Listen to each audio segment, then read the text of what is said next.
There's three verses. You have to sing all three verses or what? Yes, you have to sing them. That's what I wanted.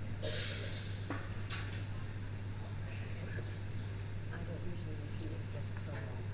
Because we're getting one. This way.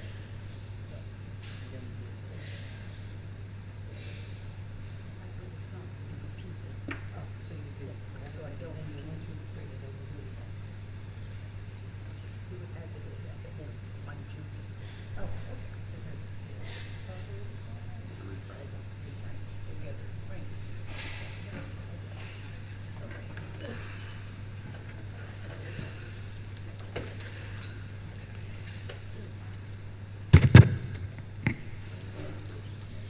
All right.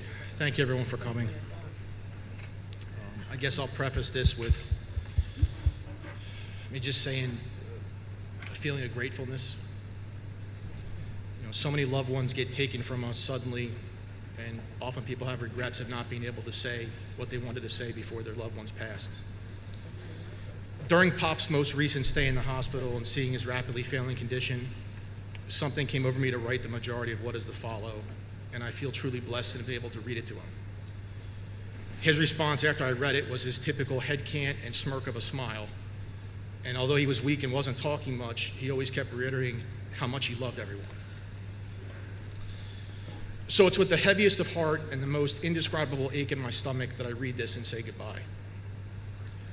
While Pop and I did not always see eye to eye, as I've grown older, I came to appreciate the unconditional love and support that was always there from him, even when I was too stubborn to always see it. In the most recent years and up to the time of his passing, he instilled some real life lessons and perspectives that now seem to resonate in my heart and mind as I had begun to write this. So forgive me for paraphrasing and probably lack of any grammatical or proper flow, but here it goes. So in the words of my Pop, just some things to know and live by. Life is short and time will pass in a blink, so always do your best no matter what. With hard work and dedication, you can accomplish almost anything. The cream always rises to the top. When you truly work hard for something and achieve it, there's no greater pride taken within yourself and by those around you that truly love you. Nothing wonderful ever comes easy. A promise is a promise, and always keep your word. Always try to do the right thing, although sometimes doing the right thing isn't always doing the right thing. Always own up to your mistakes, learn from them, and never be afraid to change for the better. Never be afraid or embarrassed to say that you're sorry.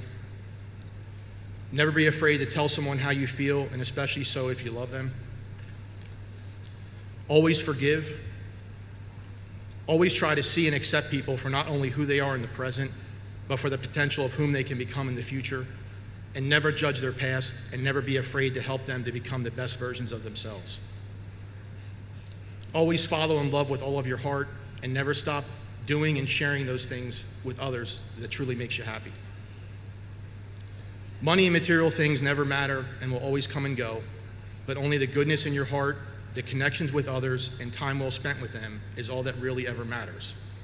And it's those memories that are all that we ever really have. So simply just finding your happiness and sharing the best version of you with those you love is what life is all about. There's some things I'm going to remember most. Pop's smile and his aura of pride when he would look at his grandchildren. All of the car rides with me down to the boat where we would talk and laugh, and then he would just sit in his chair and watch me work and ask me questions about everything, about what I was doing. All the phone calls my way back from fishing offshore where he'd ask what we caught, how big they were, if we were bringing any home to eat. All the talks about what he was hungry for and where we should go out to. All the poolside sits in the summer. All the calls asking me how work was, how busy the restaurant was, or how JD did working. All the stories about his growing up. All the stories that started with, hey, you remember? And pretty much just his voice and all those conversations about anything and everything. So on the morning of the day before his passing, Bob was so weak he could barely move, let alone talk. However, he had gathered all his strength he had to sit up and have a short conversation with JD, knowing it would be his last. In his final words to JD, he expressed how much he loved everyone and that they would always be in his heart. But Pop, the truth is, you'll always be in ours. So Pop, we love you. We're never going to forget what a good man you were, and we're all going to miss you something terrible. So for all of you here whom he's touched your heart, given you guidance or perspective, the next time you watch an Eagles game, have a Russ Ayers hot dog, contemplate a purchase of Italian sausage, have a slice of pizza or tackle a dish of great pasta, please remember him and what a great man he was.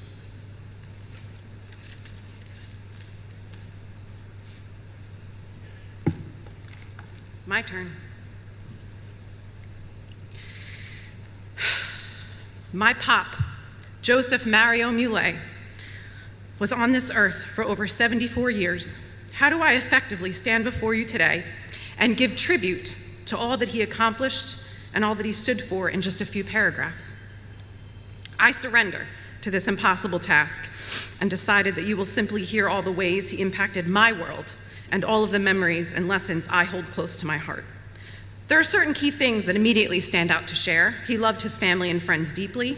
He loved the color purple, the beach, music, to dance, and a good dish of macaroni was always something to get excited about. I always said that Pop had more lives than a cat, living through an aortic dissection and other major surgeries throughout his lifetime. Pop always gave to others, never expecting anything in return, and taught these ideals to my brother and I, along with the importance of also having personal boundaries. As I started to lay out all of these things that I wanted to share, I realized that my Pop is the perfect blend of the yin and the yang. He taught me that the world is not black and white. He lived and breathed the following complementary opposites and truly was, still is to me, will forever be to me, the beauty of gray. Number one, Pop was the perfect blend of tough and nurturing. He used to tell me about when he worked at Junior 1 Middle School in Trenton, right out of college with a psych degree.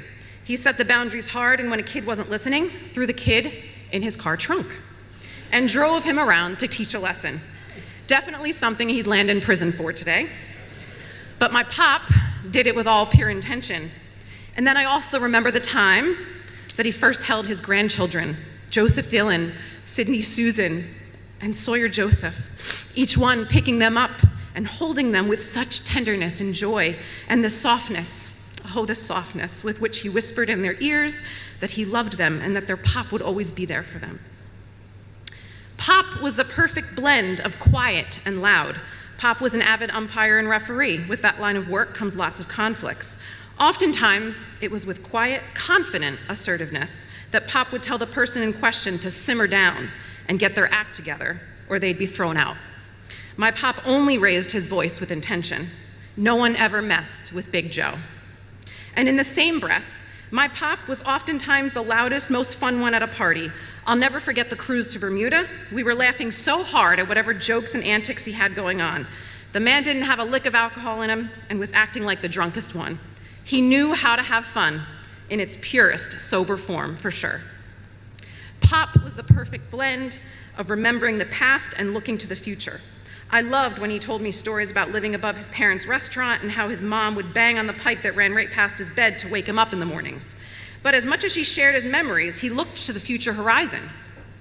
Earlier this year, even after he acquired a never-ending cough from the lung cancer and clearly was getting sicker, he discussed plans of going with his grandchildren to Disney World and Wildwood Beach.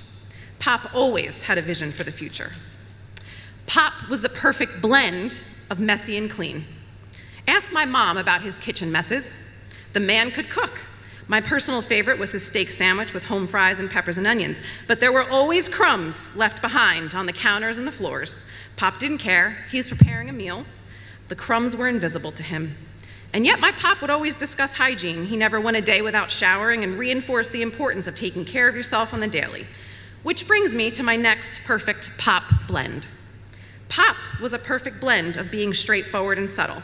Pop never minced words during an important conversation. He got to the point and said what he needed to say. And yet, my Pop could be subtle. Did you know that he would always carry mints in his pocket? And when he smelled someone's bad breath, he would extend a mint to them. I'm sure you're sitting here thinking, if Big Joe ever gave you a mint. And just know, yes, you probably had bad breath, but Pop would never say it outwardly. He mastered the art of subtlety. Pop was the perfect blend of rigidity and unconditional acceptance. He, along with my wonderful mother, raised Joey and I to have strong morals and values and a clear understanding of right from wrong. He held high expectations of himself and held us to high standards from as young as I can remember, all the while expressing his love openly and honestly. Once, when I told Pop some stuff that I was struggling with, he responded in a way that made me know I was so lucky to have this man as my father. He said, "Mary, I may not understand all of what you're sharing, but know that I love you forever and always. I will learn from you, and I'm here for you, no matter what." Wow, how's that for unconditional acceptance? Pop was the perfect blend of commitment and surrender. Just ask his wife, my amazing Mama Dukes, Susan, because they were married for nearly 51 years. I recently learned that he was so smitten with my mom that he actually dropped another girlfriend to start dating her. I also think about the time he came to my house and sat with me while I painted the driveway curb, gave me tips and tricks the whole way through, and committed to helping me with my first ever house project. He also knew when to break free and surrender. I remember him talking to me during high school about cutting friends loose that weren't serving me. My pop knew when to give it his all and when the time was appropriate to walk away. Pop was the perfect blend of frugal and generous. Pop taught me to save money, plan for the future, and had his detailed cash envelope system. He always had an envelope for something he was saving up for. And then when it came time to go on vacation each year, I remember him pulling his wallet from his pocket and telling me, "Go get that, you wanted it," and making me feel like I was the biggest spoiled kid that ever lived. He worked multiple jobs throughout my life to save for the moments when he could spend it all on his family. He and my mother sacrificed so much so that my brother and I could have it all. Pop was the perfect blend of nerves and free spirit. Have you ever traveled with Pop? He would arrive to the airport 3 days early if he could, and he'd be a nervous wreck even then that we might miss the plane. Last July, we went to Disney World. My Pop proudly called me in February to tell me that he had begun packing. But in the same breath, tell my Pop you were going to the beach. He'd bring his SPF 4 tanning oil, lotion up, and lay on the beach for hours without a care in the world, listening to his music or mine and telling me he liked whatever song was on. Also, on any given summer weekend when I was growing up, Pop could be found shirtless and hairy on his ride-on tractor, mowing the grass, taking care of our pool, and putzing around outside, living his best life. I don't have any more blends to share, but it's important to note that Pop, along with his perfect blends, also had an overall zest for life, and specifically for food. He talked about food like some might talk about a lover. "Mare, that's some beautiful bread. Oh wow, that was a nice sandwich." We marked vacations and special events by the restaurants Pop wanted to visit, even traveling to Philly and New York for doctor's visits over the last several years for both his hand and for the lung cancer. Pop would share what good places there were to eat off of some of the highway exits. Mom sometimes would be in the car and ask, "Joe, when did you eat there?" Pop inevitably had a story from years back about where he had traveled to when he was selling NJM insurance and or what NJM luncheon he had been invited to and what food he had consumed. Pop never forgot a good place to eat. And along with his love for food, his sense of humor can never be forgotten. Even when being transported home from the hospital to receive in-home hospice care, Pop was making jokes. He called to tell us he was in the elevator. He said, "There's been a change of plans about where I'm headed next. I'm being admitted to the Trenton Psychiatric Ward."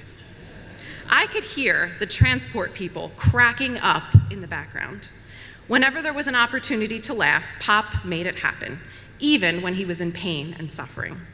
The last night that he consumed food, it was a few bites of chicken marsala and angel hair pasta, his favorite kind of pasta. Thank you, Stella and Roger, for bringing it. I was saying to him that I was so sad this was all happening as I held the dish that he ate from. His voice had become so weak. He turned to me, half closing his eyes, and said, "Maybe the more people that come, the more food they will bring, the more that I'll eat, and the stronger I'll get." He then said, "But I know that's pompous." He was living by his belief to never expect anything from anyone. He was making jokes and remaining humble, all at the same time. Another perfect blend of Pop, I suppose. Pop had always chatted about the importance of family and friendships. My mother and brother Joey and I make a good team, and I know that Pop would be so proud of the three of us and how we came together during his final hours. Pop told Joey and I on Father's Day, when we knew he wasn't doing well, to always take care of each other, even when you fight. It's okay to fight, but always come back to one another. Mom and Joey, I am so lucky to have you as my family. Pop would want that to be celebrated.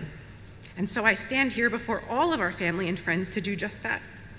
And on the topic of friendships, I recall so many times throughout my lifetime when Pop would tell me, Mary, you have some really good friends. Treat them with love and never forget what someone does for you. Always show your appreciation with words, with small gifts, with some food, and always tell them how much you love them. In the months and days leading up to Pop's death, we were blessed with so many friends and family coming to visit, bringing food and drink and just being present with us.